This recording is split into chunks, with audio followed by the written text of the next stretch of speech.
Hey guys, it's Danny. Today we're going to talk about orchids which start to grow outside of their pot and why it's a bad idea to actually let them do that, not intervene, not repot them. This is actually the very first episode of the AskMissOG series. That's how I'm going to call it because that's the name of the email that I gave you guys to send me pictures and talk about the issues you have with your orchids.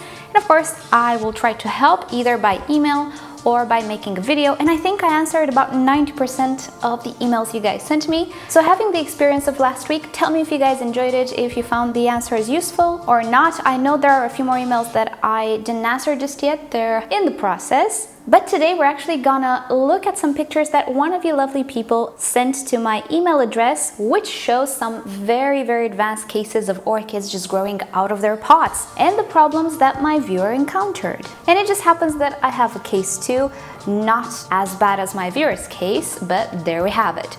So before we start, let me just make this very clear. We are only referring to potted orchids here. If you grow orchids on a mount or even in other ways bare rooted, this does not apply in the slightest. So it's only for potted orchids here, and especially for orchids which are grown in the house on the windowsill. So first of all, what is an orchid which starts to grow outside of her pot? Well, pretty much it looks like this, an orchid which extends outside of her pot. Usually we have issues with sympodials, which grow their rhizomes outside of the pot.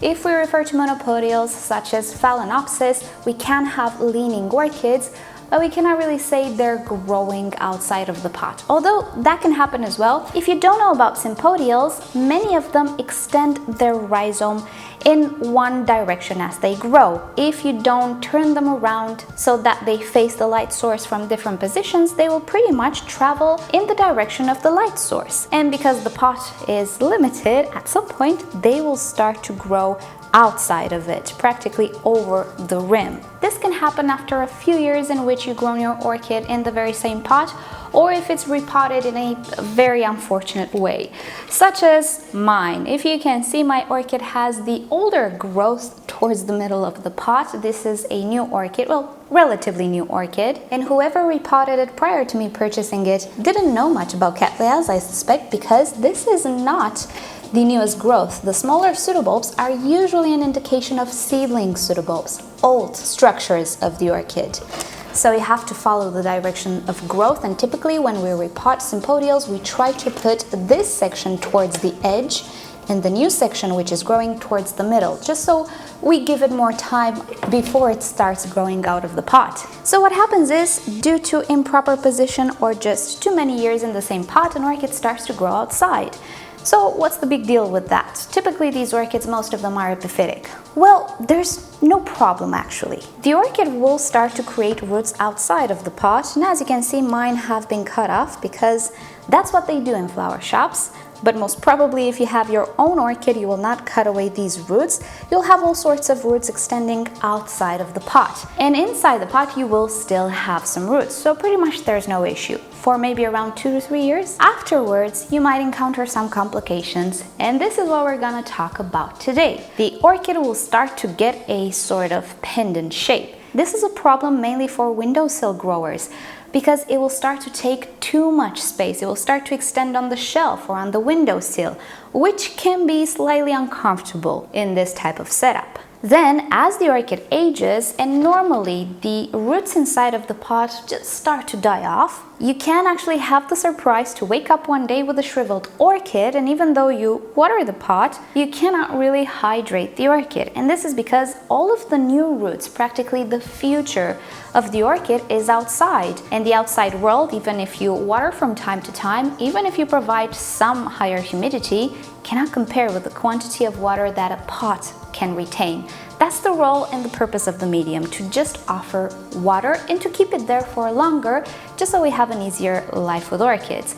At some point, the roots inside the pot will start to fade away as part of their natural aging, and in time you can actually wake up with a dehydrated orchid out of the blue. But that is not a problem because you can absolutely repot the orchid. And well, here's where my viewer had his issues. I'm gonna show you the pictures they sent. As you can see, there are roots outside of the pot, on the rim of the pot, just circling the pot.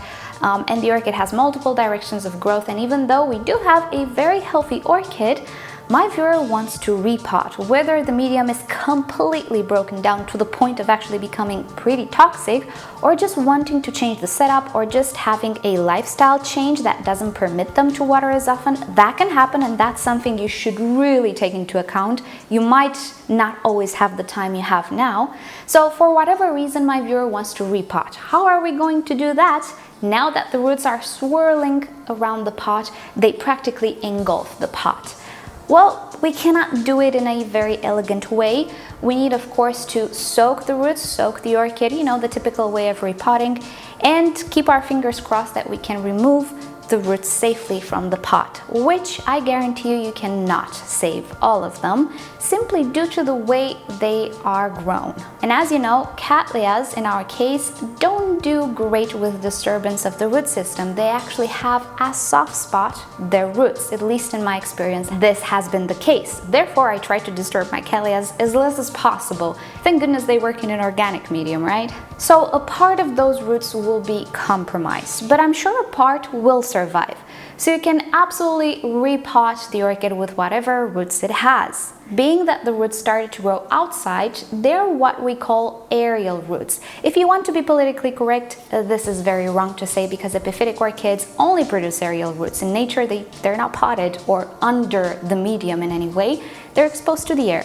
But for the ease of talking, let's just call them aerial roots. They have grown to be adapted to a lot of air. And a funny thing happens when roots adapt to a certain environment. They might not adapt to a different environment, particularly if they're grown, if they're already a little bit older.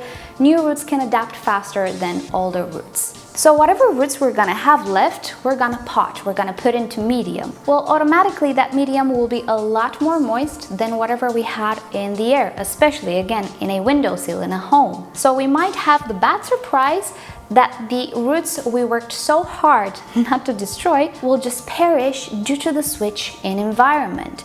So practically what we will have left is a rootless orchid. Now this is the worst case scenario. It doesn't always happen. Sometimes we're lucky. Depends on materials, depends on many things, depends even on season and the type of orchid we're working with. But the cases in which we end up with rootless orchids are not few. They're quite a lot. So in the end, letting the orchid put out roots on the outside of the pot means letting it adjust to being mounted pretty much. And if we want to repot it and offer medium again, we're gonna have to go through a transition whether we like it or not. Therefore, it is actually best not to let the orchid reach that point. However, though, if you ever find yourself in this position, the best thing you can do is to wait until the orchid produces new roots. They can start to grow roots after the pseudobulb matures, after they bloom, or right away when the pseudobulb starts to grow. It really depends on the hybrid or the species. So whenever you see tiny little nubbins start to poke through the little sheets, that's when you need to repot. Don't wait for them to get large, because you might destroy the root tips, and we don't want that with Cattleyas. With Oncidium and intergenerics, practically the roots start when the growth is still forming in the vast majority of cases, so you can repot sooner. But with an orchid grown outside, just wait for those roots to come, because there's a very high chance that all of the roots you have now will be lost. You should really wait for the new roots to start, just so they grow into something they will adapt to. In this way, you will minimize the stress on your orchid. So pretty much the best time to repot and to intervene is the case that I actually have now. This is a new orchid, and as you can see, we don't have new roots started. We have these roots, yes, but they were cut, and even if I lose them, that's okay. They're cut, probably they will not make it anyway. These new growths, however, they will produce new roots pretty soon. And even though I could actually wait a little bit until I see new roots starting, I might have a few roots inside the pot which are viable. The problem is the medium is very broken down, it smells really bad, and this pot is falling apart. Look at this. It has been kept outside in the sun probably, and now it's just super brittle. It's really hard to work with this plant. It doesn't want to sit straight anyway. So I'm just going to repot it now, and I'm gonna take you guys along as well. Okay, so as with any repotting, I'm going to gently squeeze on the pot and pull up. Oh wow, look at that, we did. I think they're all dead.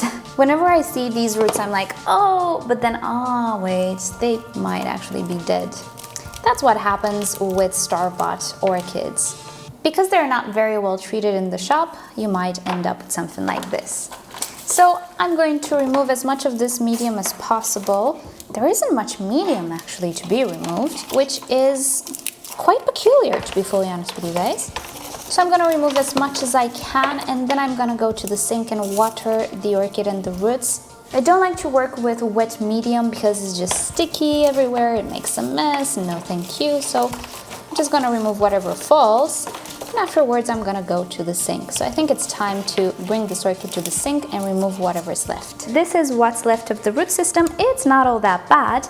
But I will pot this orchid, and in a month or so I will unpot it and check the root system, because most often than not, orchids which I pot with a lot of roots tend to lose most of those roots. It happens with oncidiums, it happens a lot with cattleyas, but it's okay if you just go back after a month. You're not gonna disturb anything, and it's a good idea to remove these roots. Also, as I was cleaning this orchid, from out of the sheaths which I removed came a fat earwig, and I'm so scared of earwigs, you have no idea. I flipped. I literally audibly shouted. So I sprayed everything with hydrogen peroxide just for the sake of snails. I showered the orchid completely, removed the sheaths. I always tell you it's a good idea to remove the sheaths because pests might harbor, but an entire earwig, that's a first. So my orchid is now clean. It's time to put it in a pot. Oh no! Oh, I'm so sad. Oh, there we have it, caught on camera. You know, maybe I should do a compilation of fails, although on camera, I don't know, did I catch many fails? Anyway, maybe I should do at the end of the year a compilation of fails of the year. If you guys know any other times when I failed in a video, except the dendrobium thing of last year, link me down below. I think I will make a sort of compilation of fails because it's just, it's infuriating, but you know what to do. I choose to treat stuff with humor just to calm myself. So yeah, there we have it. Let's repot this.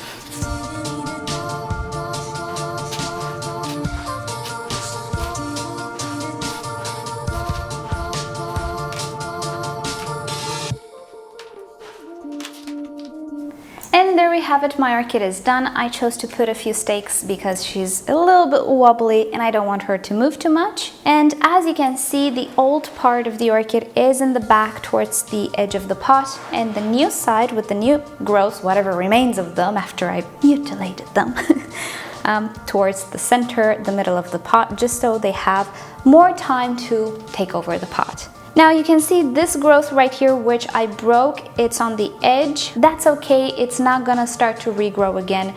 The best thing that can happen is this little stump here might start to swell another eye, but that's doubtful. And P.S. this orchid actually came with some pseudobulbs cut. This wasn't me, I didn't cut this. So yeah, we'll see what happens. Anyway, if the pseudobulb decides to grow on this side, it's okay, it's gonna have space. If not, I might just cut away this stump because it will lead to nothing pretty much. And there we have it. Now, to sum it all up, orchids that grow outside the pot with the roots on the pot or in the air are perfectly fine. I mean, they're not gonna die on you anytime soon. And they might actually do okay. If you have them in a greenhouse, it's even better because you can hose them down. The problem comes afterwards in time. If you ever decide to switch the setup, or if you ever move from your location, or if you're already a windowsill grower. If you think that sometime in your future you might actually have to repot the orchid, then better not let it get way too outgrown and remove it as soon as the rhizome threatens to go overboard. Even if it's just on one side of the pot and then you have the other growth in the center, you might want to repot it and make sure that that direction of growth is kind of centered as well. And that's the video for today, you guys. I will remind you that you can send me emails with pictures at the email address askmissog@gmail.com. I'll write it down for you in the description as well. Check the description, check the disclaimer, make sure you're okay with my terms. And for those of you who already got replies to your emails, yeah, let me know if this helped you out. So alrighty guys, thank you so much for watching. If you've enjoyed this video, give it a thumbs up. If you hated it, give it a thumbs down. Subscribe to my channel for regular orchid videos, tutorials, Q&As, and other fun stuff. And if you like YouTube to notify you whenever I upload a new video, just turn on all notifications for my channel. And with that said, I'll see you guys next time. Bye!